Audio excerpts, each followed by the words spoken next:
eu já vou começar que hoje, hoje o tema é muito proveitoso, é um tema pertinente ao mês. Então, sem mais delongas, eu queria principalmente agradecer, primeiramente, a minha colega, minha amiga, minha parceira de projeto do Café com Especialista, a doutora Adriana. Doutora Adriana é uma querida que está sempre aqui conosco, faça chuva, faça sol, minha parceirona, uma pessoa que eu admiro muito e é uma pessoa incrível. E também a doutora Leide Laura. A doutora Leide Laura aceitou o nosso convite para o Café com o Especialista nesse mês tão especial, que é o mês de prevenção ao suicídio, né? O Setembro Amarelo, que é muito importante. A doutora Leide Laura, ela é psicóloga clínica. Eu vou citar um pouquinho do currículo dela, que é maravilhoso, né? A doutora Leide Laura, ela é psicóloga clínica, ela faz uma abordagem de teoria cognitivo-comportamental. Ela é formada pelo Centro Universitário de Várzea Grande e atuante na psicologia clínica, realizando psicoterapia presencial em Cuiabá e online também, né, doutora? Com essa nova realidade. Vou passar a palavra para a doutora Adriana e depois a gente já dá início à nossa live. Obrigada.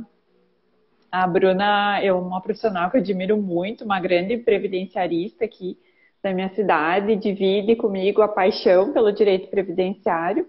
Quero agradecer também todo mundo que está nos assistindo aqui, Dr. Márcio Hartz, que é um querido, ele é uma grande inspiração para mim, principalmente a parte dos cálculos que eu amo muito. A doutora Rayana, o Luso André, do Rio de Janeiro, olha, vários colegas aí de outros estados nos prestigiando. E quero agradecer imensamente a doutora Leide, a nossa convidada, né, que se disponibilizou a falar de um tema tão importante. E nós temos todo esse mês dedicado a essa situação que é de extrema relevância, né? A gente sabe que os casos têm aumentado muito na pandemia, muitas situações envolvendo doenças mentais. A doutora vai poder nos trazer mais informações sobre isso. E já passo a palavra para a nossa convidada, então vou mandar uns aviãozinhos aqui que o tema merece muito. Certo. Primeiramente, quero cumprimentar a doutora Bruna, a doutora Adriana, as pessoas que estão nos assistindo nessa live. Dizer que eu estou muito feliz pelo convite, me sinto muito honrada em estar aqui com vocês hoje para falarmos desse tema que é de suma importância para todos, que é o Setembro Amarelo, o mês de prevenção ao suicídio.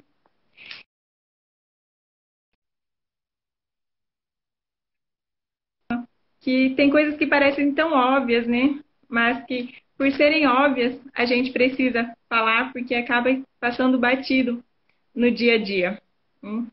Uma das frases que é bem comum e se ouve muito no mês de Setembro Amarelo é tudo bem não estar bem. E, de fato, por que as pessoas precisam dizer que está bem mesmo quando não estão, né? Por que as pessoas precisam mostrar que está bem o tempo todo, né, todos os dias? Né? Por que é tão vergonhoso, às vezes, falar que não está bem emocionalmente?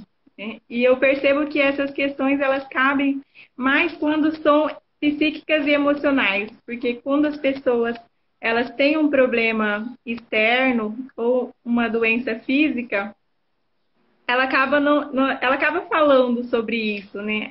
Estou bem, porém estou com um pouco de dor de cabeça, ou estou bem, só que tem um processo em aberto aí na justiça. Mas quando se trata de questões psíquicas e emocionais, a gente nota o receio que as pessoas têm em falar sobre isso. E no consultório, uma das frases que a gente ouve muito é do paciente dizer que eu não quero incomodar, nem me sentir um peso para o outro. Não me sinto realizado profissionalmente ou como ser humano, como filho. Tenho medo de fazer escolhas erradas e não conseguir consertar depois. E essas questões, elas vêm aí muito no dia a dia. A gente ouve muito isso no consultório enquanto psicólogo. E, de fato, eu até entendo, assim, quando as pessoas dizem que não quer falar sobre, porque nem sempre o outro, ele está disposto a ouvir. Ele ouve, ele, de fato, né, quer saber por que, que o outro não está bem, não quer acolher.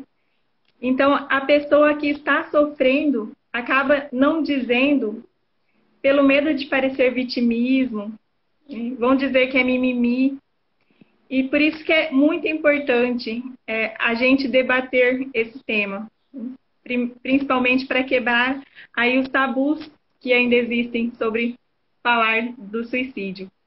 Tem pessoas que até mesmo dizem que falar sobre o suicídio atrai suicídio. E isso não é verdade. Precisamos aí cada vez mais debater sobre esse assunto. Verdade. As pessoas, doutora Neide, a gente vê que tem um certo receio, né, de falar, né? Olha, eu estou triste. E, infelizmente, a gente vive num mundo atualmente de redes sociais que demonstra muito a felicidade, né?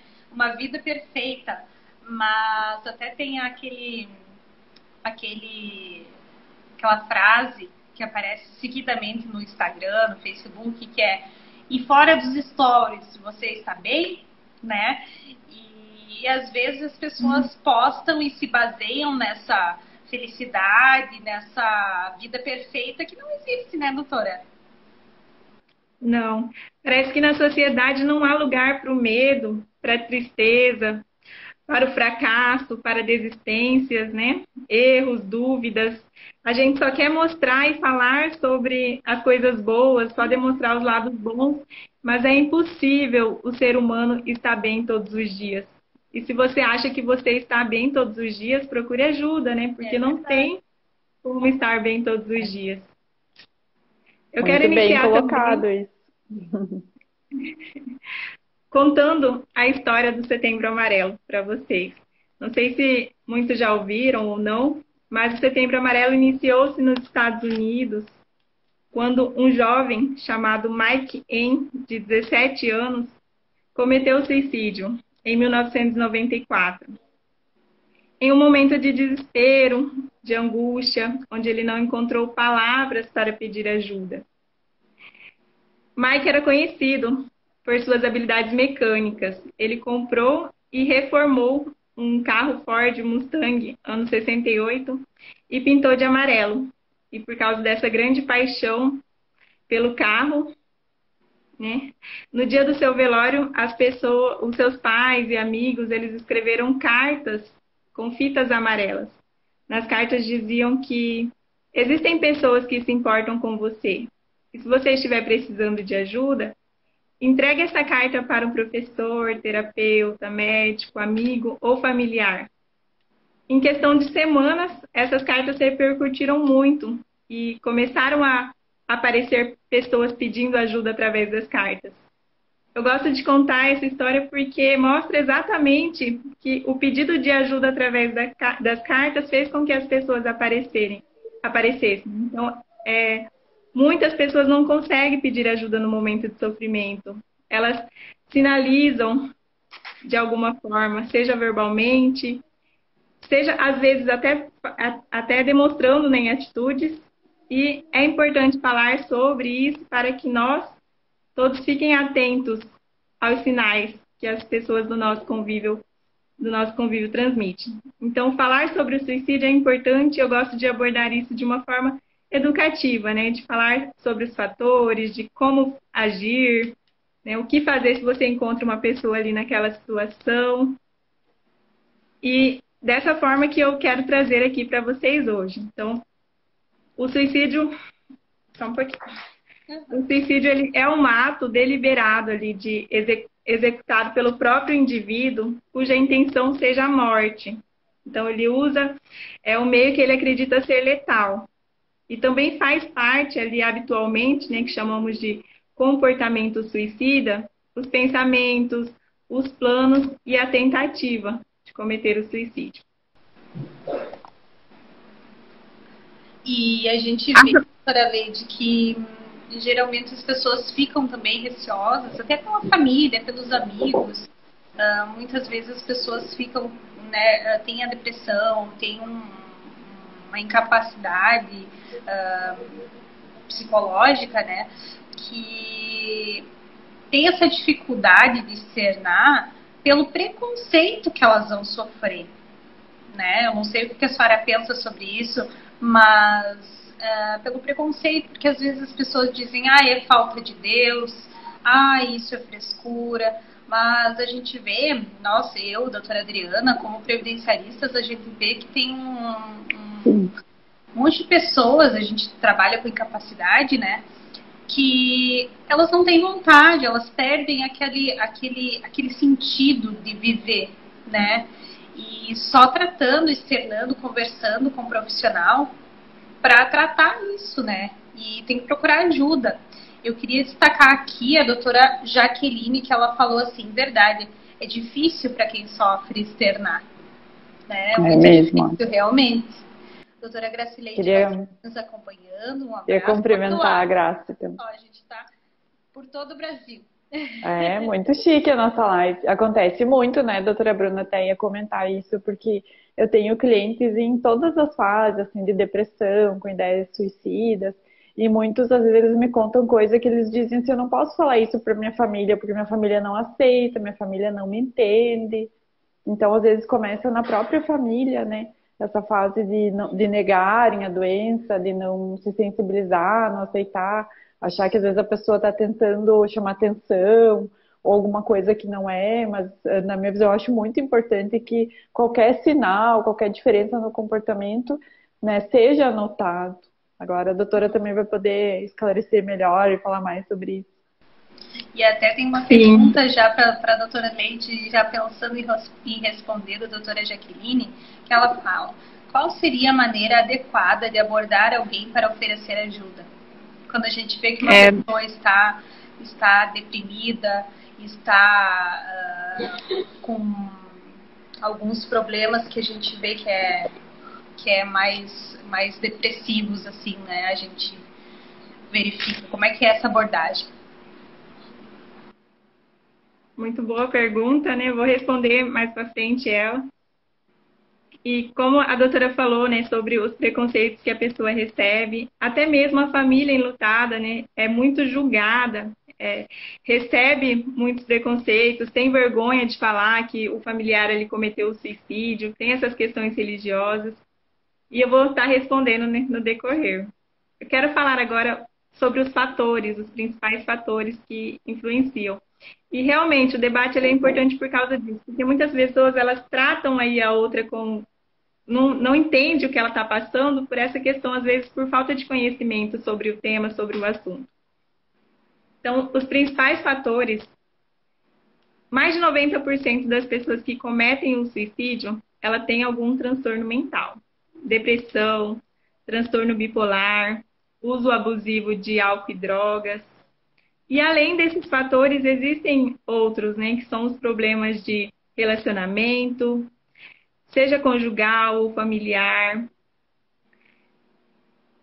a falta de comunicação, problemas no trabalho, né, um relacionamento conturbado com o chefe, com os colegas, dificuldade para exercer alguma atividade, abuso sexual, doença crônica, luto, quando a pessoa ela perde ali um ente querido e não consegue lidar e seguir com aquela perca. E é importante a gente saber aí esses fatores. E entrando no assunto do que não fazer. Primeiro, eu ia falar sobre o que fazer, mas eu vou falar sobre o que não fazer.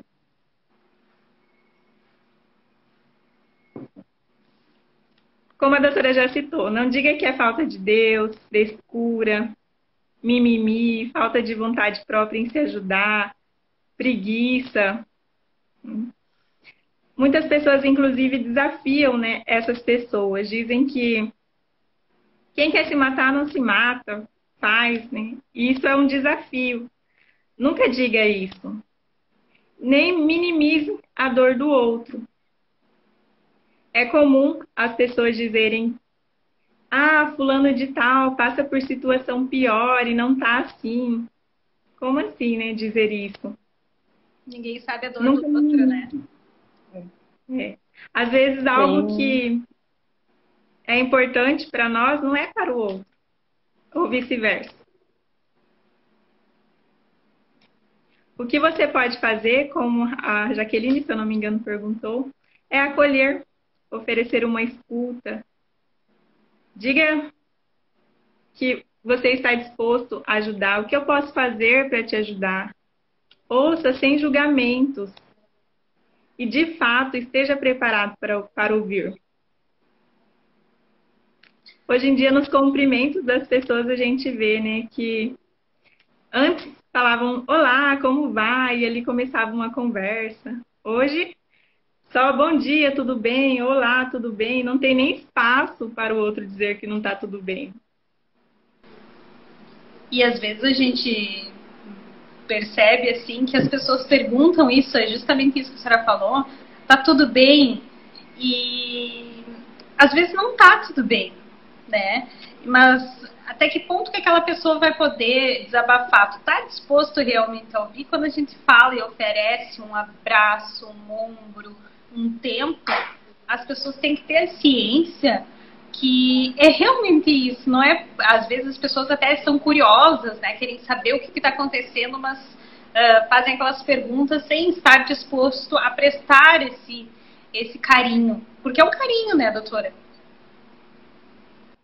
Sim, se for só para ouvir, por curiosidade, né, não resolve. Tem que estar de fato disposto a ouvir, a ajudar, a oferecer um apoio. O que eu posso fazer para te ajudar nesse momento? Quando você encontra uma pessoa que está em uma situação já prestes a cometer o ato, você pode também ligar para o SAMU 192, a pessoa ela será encaminhada para o pronto-socorro, receberá a medicação, terá ali os primeiros atendimentos. E caso ela não esteja, voltando, né, situação grave também, você pode estar orientando ou encaminhando ela, de fato encaminhando, né, necessariamente, para uma unidade de saúde básica mais próxima da região que vocês estiverem. Pode também, se não for nessa situação grave, não esteja prestes a cometer o ato, e você só está identificando os sinais dessa pessoa próxima, seja um colega, um familiar, amigo, oriente a ligar para o CVV, que é 188, São a Vida, ou procurar a ajuda de um profissional, psicólogo, psiquiatra. Tem também o CAPS, né, o Centro de Atenção Psicossocial, caso a pessoa não tenha condições financeiras de pagar uma consulta particular ou não tenha plano de saúde, ela pode procurar o CAPS, que tem toda uma equipe aí que vai te atender lá. O CAPS é a unidade responsável pelo atendimento de pessoas com problemas psiquiátricos, que visa aí a recuperação da saúde mental e a integração do paciente com a família e com a comunidade. Para alcançar esse objetivo, o CAPS ele conta com uma equipe multiprofissional e com atividades coletivas e individuais, além do tratamento médico.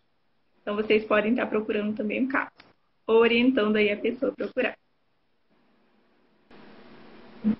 Aqui no Rio Grande do Sul, a gente tem também, eu não sei se é nacional, mas o CVV, né, que também é um local onde a pessoa pode ligar, se não está se sentindo bem, não quer compartilhar aquele sentimento com alguém ou ainda não está preparado para buscar um atendimento psicológico ou psiquiátrico, também tem o CVV, que é um centro que atende essas pessoas por telefone, né? Eu acho que é semelhante ao CAPS, mas eu acho muito bonito o trabalho porque é voluntário, né? Eu não sei como é que é o CAPS, é voluntário também? O CVV é terceiro setor, eles fazem um trabalho voluntário, fica aí 24 horas por dia, e é nacional, né? É nacional, eu não sabia se era nacional, mas é bastante divulgado aqui no Rio Grande do Sul. E eles oferecem um trabalho muito bonito, até eu conheço pessoas que fazem esse trabalho no CVV, e ele prepara as pessoas que são os voluntários para ouvirem, né, naquele momento de desespero, de problemas psicológicos mesmo, assim, de situações graves, né, e até para quem não tá tão grave, mas quer conversar, não está preparado ainda para buscar uma pessoa, também eles ouvem, né? Eu acho muito bonito. E também é muito importante a ajuda de um psicólogo, né, doutora Lady Laura? Sim, mesmo que você ligue para o CVV, eles vão te ouvir, vai ser muito bom, você vai conseguir aliviar aquelas questões que está ali te sufocando naquele momento, mas não significa que você não deva procurar a ajuda de um profissional, psicólogo ou psiquiatra. É um tratamento. A doutora Lady está sendo elogiada aqui na nossa live. E que importante isso que vocês estão falando realmente. Até quero destacar o que a doutora Bruna falou antes de estar receptivo, né? Do acolhimento. Então, quando nós temos clientes, pessoas que nós atendemos, mostrar um acolhimento para que a pessoa se sinta à vontade para falar. E que importante esse trabalho, né? Destacado por vocês também. É muito importante o trabalho de vocês também, a forma como vocês dão um feedback para o cliente.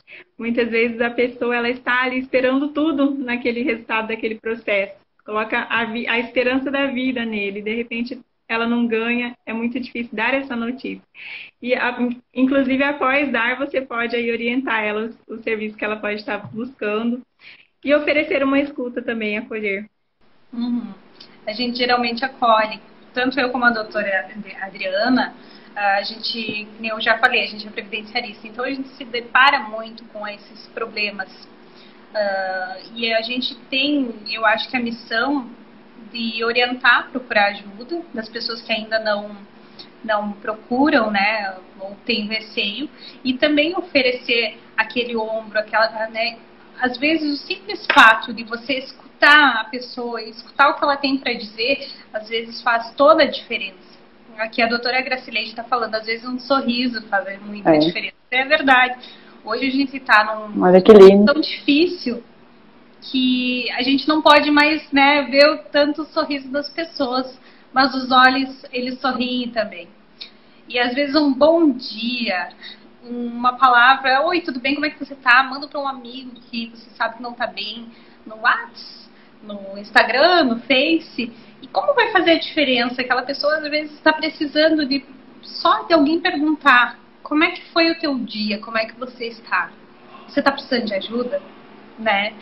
Então, é bem assim importante e necessária essa conversa que a gente está tendo, porque, nem a doutora Lady Laura falou antes, que a gente vive num tabu, né?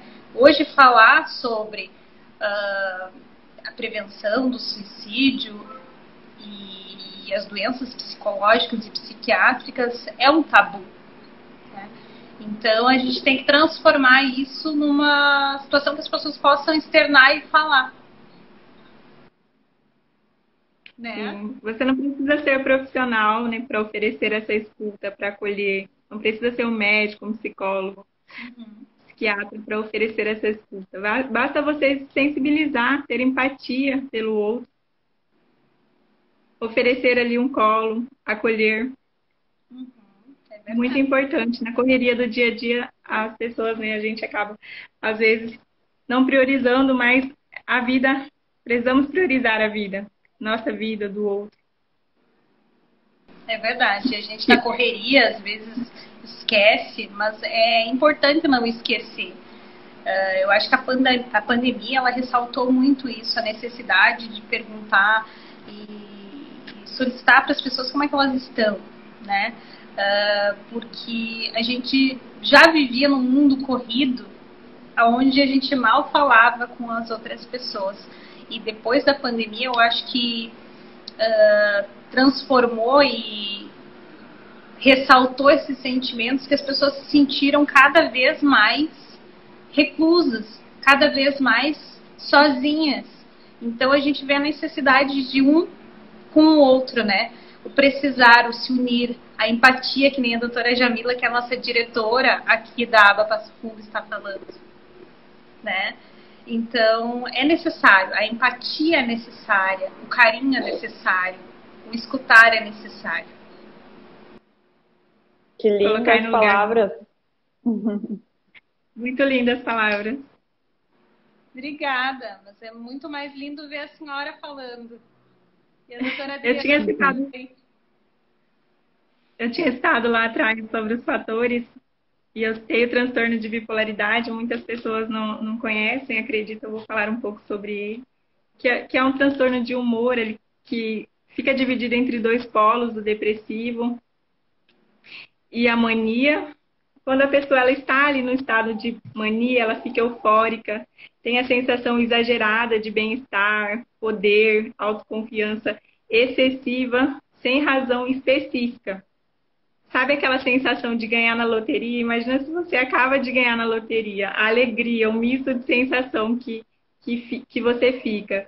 E essa pessoa, quando ela está com transtorno bipolar, ela tem esse estado sem razão específica. Tem o aumento das atividades motoras e da energia. A pessoa ela fica agitada, sente menos necessidade do sono.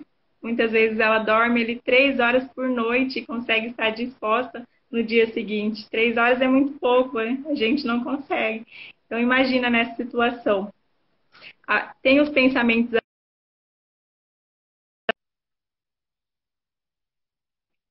e faz muitas coisas ao mesmo tempo. Então, tem a impulsividade com gasto também, a hipersexualidade, o aumento da libido. E quando ela está na sensação, na fase mais depressiva, vem a tristeza, falta de energia, não sente prazer em fazer as coisas que antes ela sentia, perca ou ganho excessivo de peso, distúrbios com sono. Então, tudo isso entra aí nessa fase do transtorno de bipolaridade. E deixa eu fazer uma ressalva, mas às vezes a gente vê as pessoas julgando as outras, né? E dizendo assim, nossa, mas você estava tão bem ontem, como é que você é uma pessoa depressiva? Mas as pessoas não entendem isso, né, doutora Leide Laura? Que às vezes a patologia daquela pessoa é diferenciada e ela vai oscilar, né? Não é sempre que a pessoa vai estar depressiva ao máximo. Às vezes ela vai oscilar entre uma falsa realidade de bem-estar, né? E às vezes a depressão, né? Sim, inclusive no transtorno de bipolaridade tem essas fases, né? Às vezes passa semanas muito feliz, aí já depois outras semanas muito triste, muito para baixo. Só que é importante ressaltar que não é rápida essa mudança, né? Porque as pessoas confundem muito o transtorno de bipolaridade com, estava feliz de manhã, chegou dando bom dia, agora à tarde já está mal.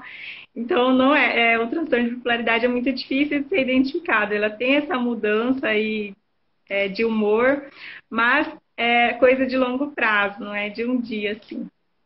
Outra coisa que você disse sobre, mas a pessoa estava bem ontem e cometeu suicídio, não esperava que ela fosse fazer isso. Acontece muito quando, inclusive, julgam a família por não ter percebido os sinais.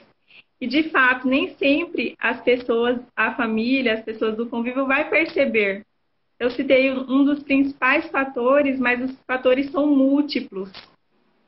Então, não culpem ali a família por não ter percebido. Inclusive, a pessoa, quando ela já decide pelo suicídio, já tem em mente que ela vai fazer isso, cometer esse ato.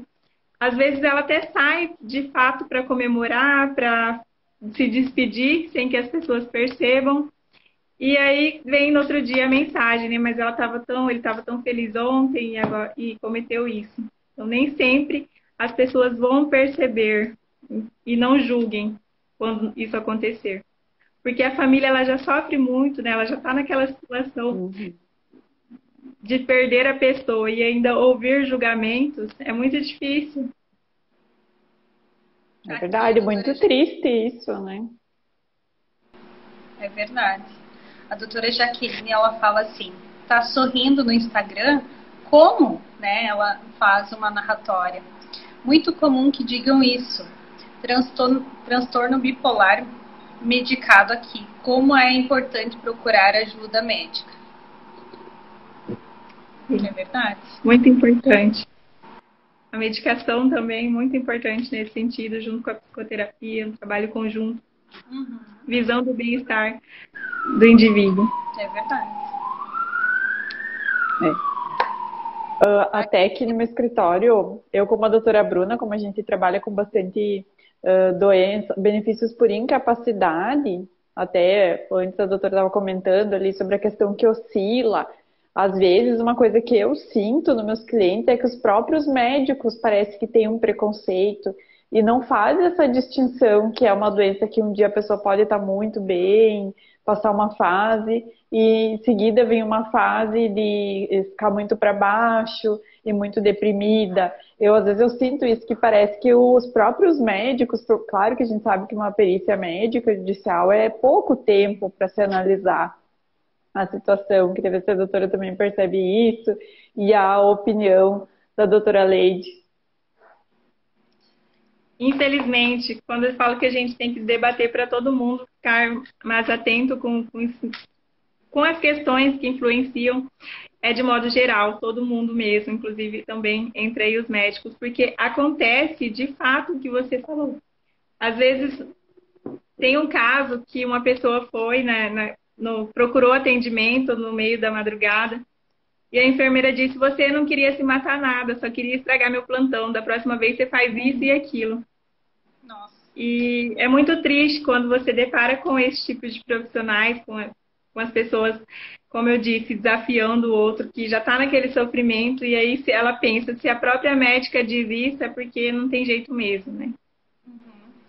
Olha só. É muito triste. Ai, perdão, pode falar, doutora Adriana. Não, tá, como tá realmente muito triste ouvir isso, né? É verdade, nossa.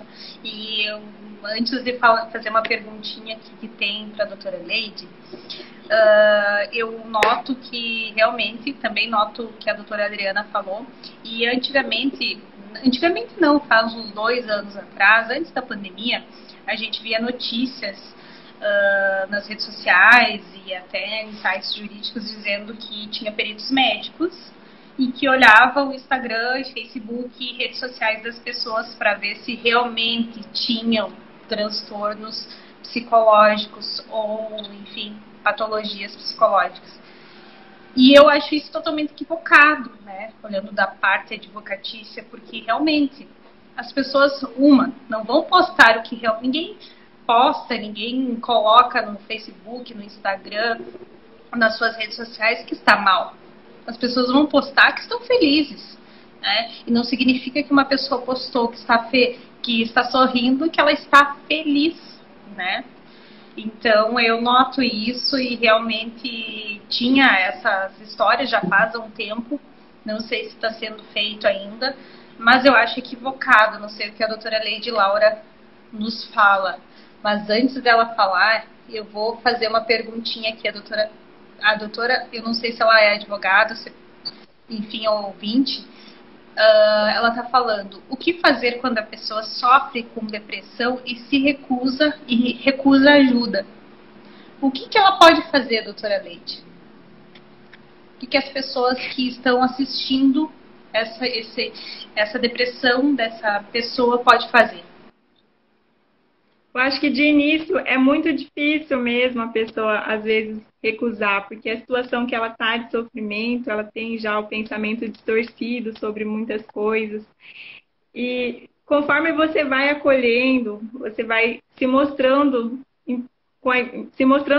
interesse em ajudar a pessoa naquela situação, ouvindo, dizendo que você está ali com ela, mostrando os caminhos, que existem profissionais, existem caminhos que você pode procurar ajuda, que esse sofrimento é passageiro. A forma como você vai abordando é importante, que faz com que a pessoa vai se abrindo mais sobre o assunto, porque muitas vezes ela se recusa porque percebe a distância que ela está tendo das outras pessoas. E aí o modo como você vai se aproximando faz com que ela vai compreendendo ali você melhor. Então não desista. Não desista se ela está sendo resistente de início. Não, insista, esteja ali junto. Não é só você, como eu falei, tem os meios de procurar ajuda, mas não é só você jogar para a pessoa que tem o CVV, tem o CAPS, tem o psicólogo, psiquiatra, mas é acompanhar, ligar, agendar se possível, levar a pessoa até o local, estar ali junto com ela. Não desista, o que eu posso dizer, que insista, esteja sempre com a pessoa. E é uma ajuda que exige da gente uma persistência, né?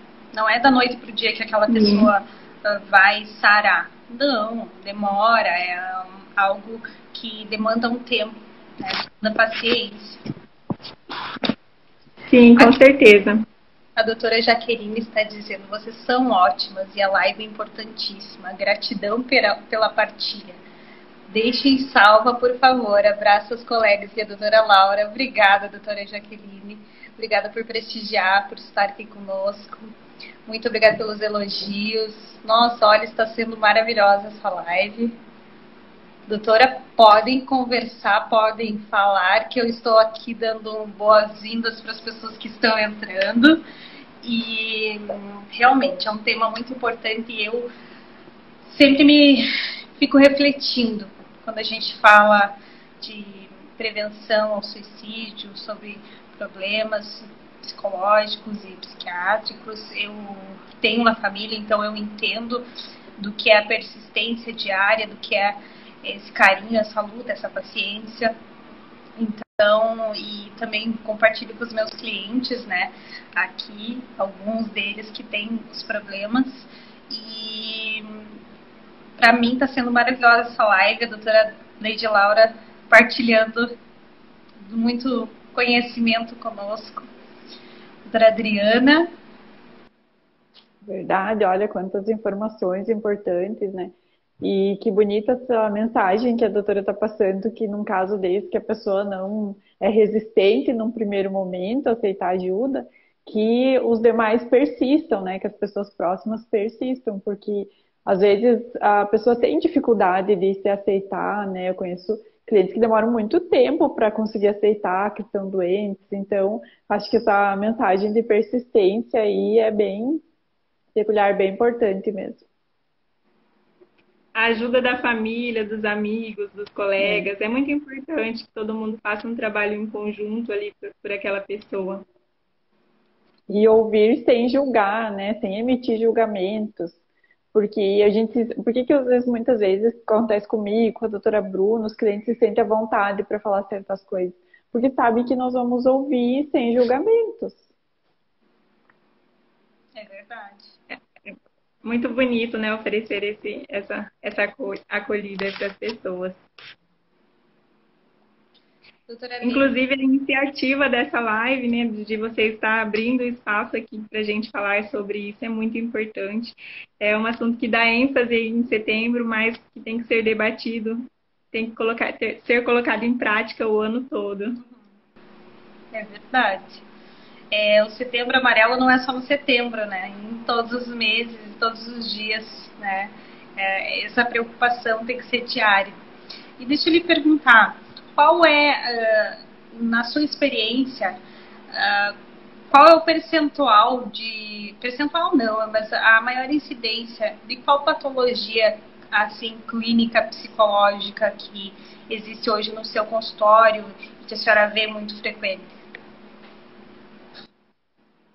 A depressão, o diagnóstico da depressão é um dos principais fatores, é o que mais tem casos que atingem a população de modo geral. Inclusive, antes se falava muito das faixas etárias de idade, hoje em dia já está de modo geral, desde criança, adolescente, jovens, adultos, idosos.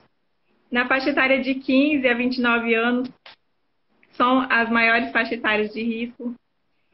E a maioria das pessoas, de fato, são diagnosticadas com depressão. Olha só, doutora Leide, tem outra pergunta. Tem o Eduardo, que ele está perguntando. Eu tenho uma amiga que tem uma mãe depressiva. Já tentamos levar ela, mas ela se recusa. Ela tira as lâmpadas da própria casa e sempre quer estar sozinha. O que podemos fazer? Não ouvi muito bem, passou interferência no barulho. Eu tenho o Eduardo, ele pergunta assim, eu tenho uma amiga que tem uma mãe depressiva. Já tentamos levar ela, né, para procurar ajuda, mas ela se recusa. ela tira as lâmpadas da própria casa e sempre quer estar sozinha. O que podemos fazer? Ela tá com depressão e ela, para ficar sozinha aí, quieta, ela tira as lâmpadas da casa. Olha só, eu acho que eu entendi. Não sei se estiver errado, me corrige, Eduardo. O isolamento social é um dos fatores. As pessoas depressivas, elas tendem a se isolar. Então, ela quer ficar sozinha, mas ela não deve. É importante que a família não deixe ela sozinha naquele momento. E outra questão que hoje em dia também tem profissionais que atendem em casa, talvez dê para recorrer a esse recurso, de repente ela não quer ir no local, mas conversar ali, tentar trazer um profissional que de repente faça um trabalho com toda a família, junto ali com o paciente, a pessoa que precise. Mas não, o fato dela querer ficar sozinha não significa que ela tenha que ficar. Então, esteja sempre junto, evite que ela fique sozinha nesse estado. Bem importante essa parte de não deixar a pessoa sozinha, né, doutora? Porque existem vários estágios da doença. Tem casos que a pessoa se machuca, se corta e pode até vir a cometer o suicídio numa dessas crises. Também eu observo muito o momento da medicação, que é importante, porque eu já tive muitos clientes aqui que eles fingiam que tomavam remédio, iam guardando para tomar uma vez só.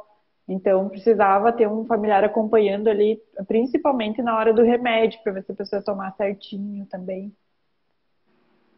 Sim, é muito importante, né, o acompanhamento da família nesse processo. Só a medicação ou só o psicólogo é muito difícil. O trabalho em conjunto é o que vai ajudar, de fato, porque a família precisa acompanhar, tanto como a doutora disse, na medicação, quanto estar junto. E a medicação é muito importante, porque às vezes a pessoa ela não consegue ficar parado ali para ouvir, não consegue fazer a terapia, não consegue entrar no processo terapêutico porque está num estado muito grave. E a medicação é muito importante nesse sentido, junto com a psicoterapia. E ser tomada de forma adequada, né? Tem muitas pessoas que ficam se automedicando e não é correta. É o importante procurar uma ajuda profissional. É verdade. Verdade. Então, E o que a doutora Bruna falou antes também, olha que interessante, sobre os médicos, né, olharem em Facebook, Instagram, e isso me lembrou algumas situações que a gente vê que é relatado nos laudos médicos a sobrancelha, a unha, as aparências da pessoa no dia. Gostaria de ouvir a opinião da doutora Leite sobre isso. Bem lembrado que ela tinha feito essa colocação. Eu fico impressionada com isso, de verdade. Porque eu acho que não dá para você se basear só nisso. Para você diagnosticar um transtorno, às vezes leva tempo. Não dá para você se basear somente nas coisas que ela posta nas redes sociais, porque, como foi colocado, ela não vai postar que está no sofrimento. Infelizmente, por causa desse tabu que existe, as pessoas não querem falar sobre o sofrimento. É vergonhoso. Infelizmente, as pessoas acham isso, então não dá para você se basear. É um acompanhamento mesmo ali presencial, ouvir as pessoas que convivem com ela para você fazer esse diagnóstico. Esses registros da aparência, se não ficasse escrito e viesse para o processo, nós nem ia acreditarmos que isso era levado em consideração, mas como consta ali num documento oficial, a gente tem que mencionar para o cliente, olha, consta isso, o perito observa. Se é uma pessoa que não é da nossa área, né, doutora Bruna, não vai nem acreditar nisso, que se observa esse tipo de situação. Uhum.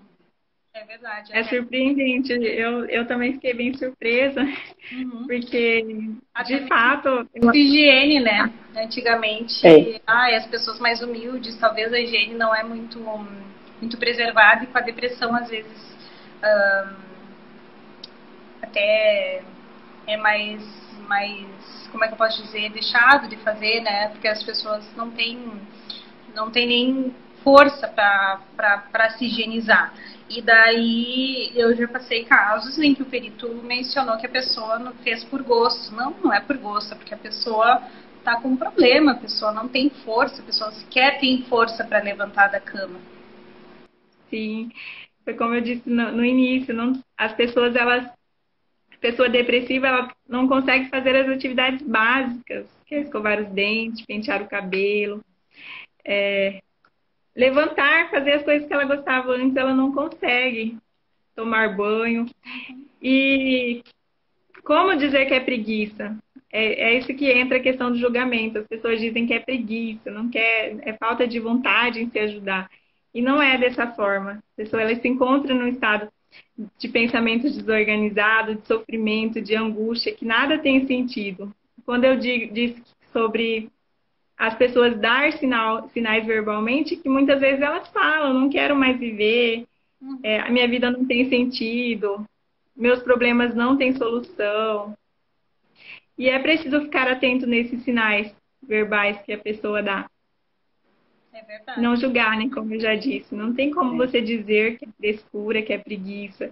Principalmente, muitas vezes, a pessoa ela tem uma vida agitada, tem uma rotina ali do nada. De repente, ela passa a deixar de fazer tudo.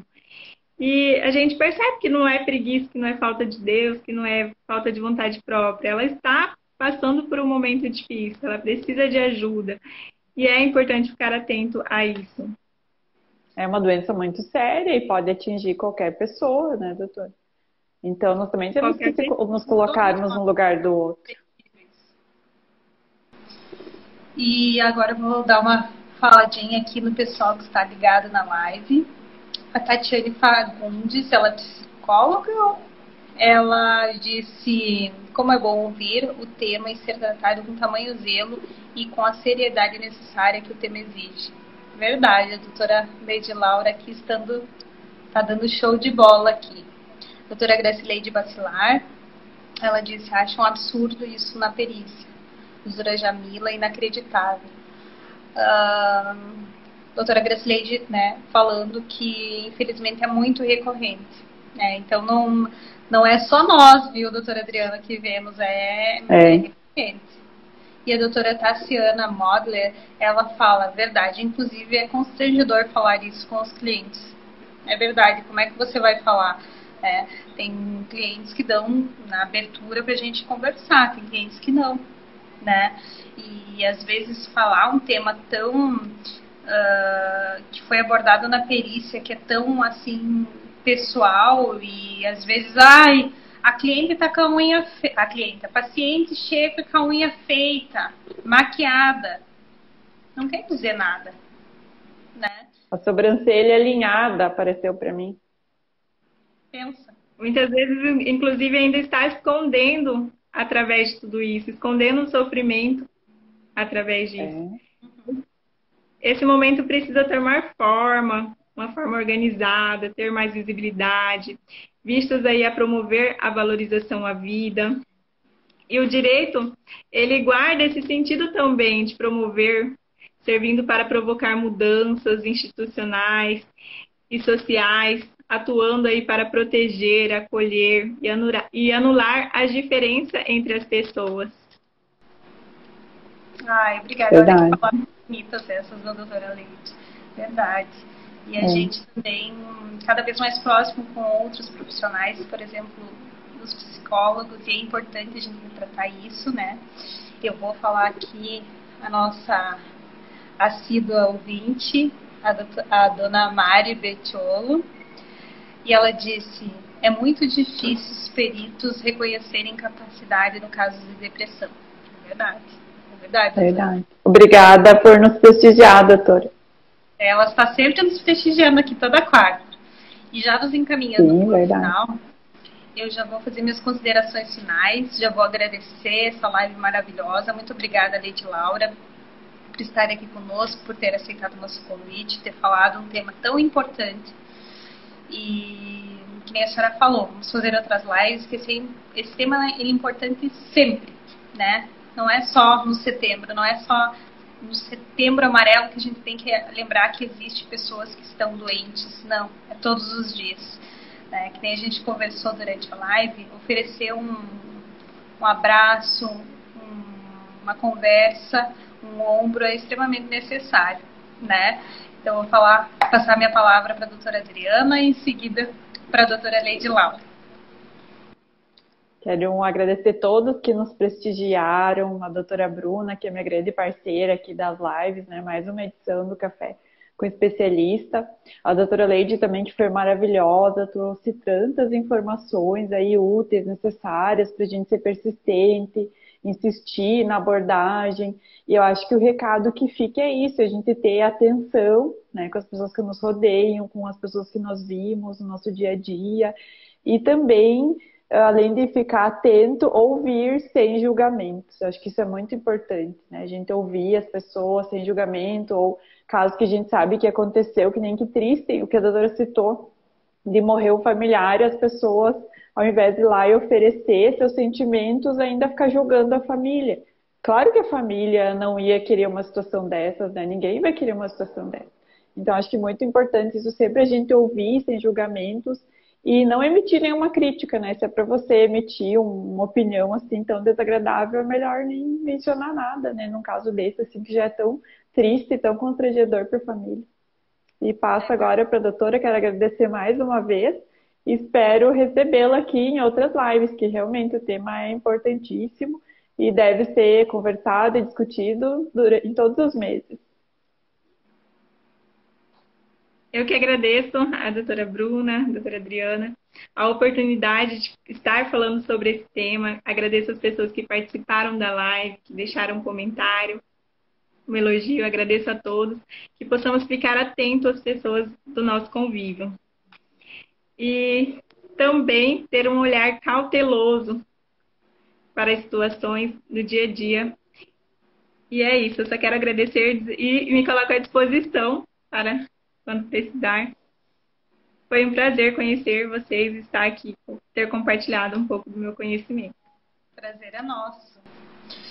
Para finalizar, então, eu convido a todos que venham nos seguir nas nossas redes sociais, se inscrevam no nosso canal no YouTube da Aba Nacional, para acompanhar seminários, os cursos, tudo que a Aba oferece. Sigam a Aba Passo Fundo, a Aba Nacional e a Aba do Rio Grande do Sul. Um abraço, agradeço as duas doutoras lindas e muito obrigada pela exitosa live, as palavras maravilhosas que a doutora Leide Laura hoje falou conosco. E um abraço no coração de cada um. Tchau, até a próxima.